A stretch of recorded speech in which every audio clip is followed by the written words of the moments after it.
Listen, my sister and brother, I know you want that relationship and I know you really wanted it to work. And you've done everything you could to try to make it work with that person. But sometimes you have to let go because that's not what God has for you. So don't settle there. So often we get caught up in settling for things that are less than God's best for us. We think that maybe God won't give us another relationship. We think that God maybe won't give us another job, or we think that we'll miss out on something if we let go. If you have children or if you have a child, and you know how you're trying to take, let's say, candy out of their hand or a bottle out of their hand because you want to give them solid foods or you want to give them something better. They don't know that, right?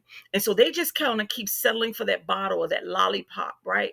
But you know better and you wanting to take it out of their hands. Well, God is trying to relieve you of that relationship because it has did nothing but cause you hurt and pain. That job, you've been frustrated on it. They just keep poking holes in everything you're trying to do. No matter how much you try to give it your best, no matter how much you go the extra mile, no matter how often you stay late, you come in early, they just don't see the good or the potential in you. So why are you settling there and just taking it? Why are you settling for that relationship that just keep hurting your heart? He or she keeps hurting you. You're doing the best that you can. You're trying to bend to satisfy them. Maybe you're not supposed to be bending. Maybe he is not for you. Maybe she is not for you. God has something better on the other side of this, but you got to let it go. You got to let it go and you got to trust that God has better for you. God is your creator. He formed you in your mother's womb. So he knows what is best for you. You got to trust to let go and believe that there's something better on the other side. I know you want it. I know you want that relationship. We all want marriage. We all want like longevity in our relationships, but sometimes it's just not meant.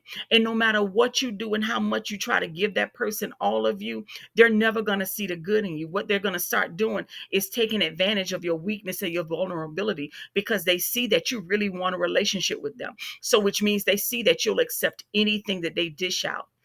They'll allow, you'll allow them to cheat, or you allow them to not answer you, you allow them to disrespect you, and you keep taking it. So they say, well, hey, if he or she gonna let me do this, why should I change? They're never going to change. But what I need you to do is know that you are special, know that you are chosen, know that you are a child of the Most High God, and he loves you and he has something better for you.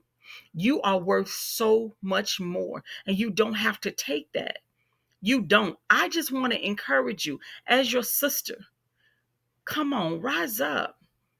Be better, possess better. God has something better for you to possess, something better for you to walk in. If that job ain't treating you right and they keep poking holes in everything you do, nitpicking with you every single day, you sense that God is telling you it's time to look for something else.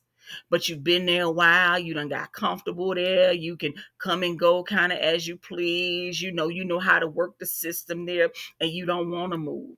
So you know what you're doing? You settling. You taking all the heartache. You taking all the pressure. You taking all the mess that come with it because you're afraid to step out.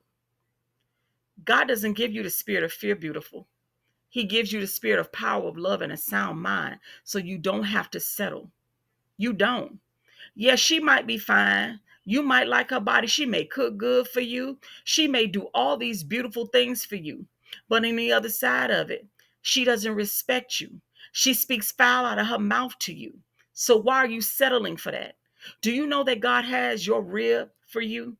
Do you know that God has something beautiful for you? That you and her together can can build a beautiful thing together. But you keep staying with Sally because you know what? Sally know how to work it. Sally know how to twerk. Sally know how to cook a good meal.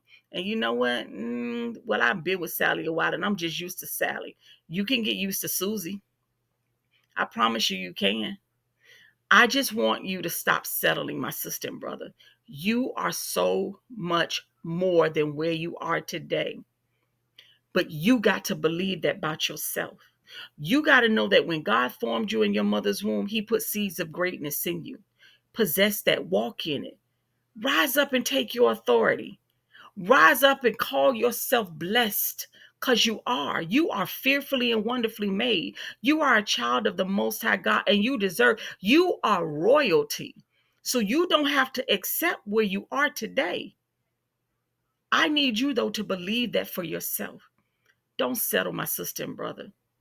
Go after, pursue that thing that God is placing in your heart, that destiny. He's nudging you. He's letting you know, this is not what I have for you.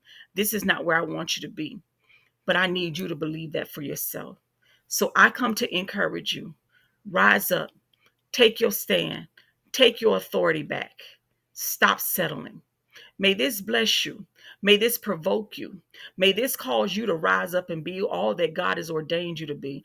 I believe in you, and I look forward to seeing the testimony of the better thing that God has for you that you have now walked in and possessed. Shalom.